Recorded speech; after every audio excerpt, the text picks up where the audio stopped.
Hello and welcome.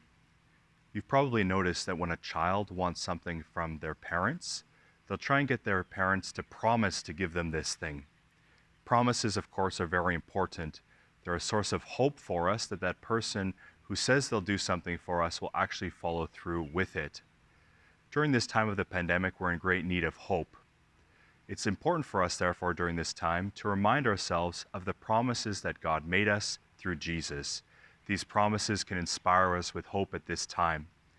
In today's gospel taken from John chapter 8, Jesus is having an amazing conversation with people around him about the relationship between himself and Abraham. Abraham, this great figure for them. And towards the end of this gospel, Jesus releases this bombshell. He says the following. He says, "Before Abraham was, I am." And the people around him are startled. They can't believe their ears for a few reasons. First, Jesus Christ takes for himself this title, I am, which is the name that God reveals to Moses on Mount Sinai.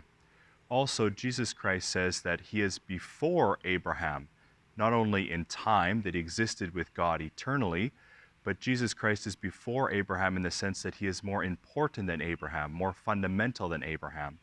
Jesus Christ is basically saying that what God has done through him is greater than what God has done through Abraham. The promises that God made through Abraham, regardless of how great they were, are not as wonderful as the promises God is making us through Jesus. And this is a remarkable claim because God promised great things to Abraham and his people. And we see this in Genesis chapter 17, the first reading of today. God promises Abraham innumerable descendants, a land of his own for his people. In some ways, God is promising Abraham a certain kind of immortality, endless life, but through his family, through his descendants. Jesus Christ in the gospel today promises us something similar, but even more wonderful. Jesus promises us that whoever keeps his commandments will live forever. Jesus Christ is promising us not only eternal life, but the fullness of life here and now. A life that's not easy, but a life that is full with hope, filled with peace. This is the promise that God makes us through Jesus.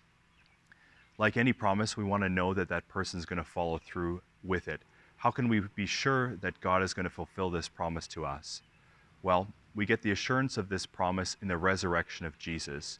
Because Jesus Christ, after his death, was raised from the dead, we can be sure that Jesus Christ will fulfill his promise to us.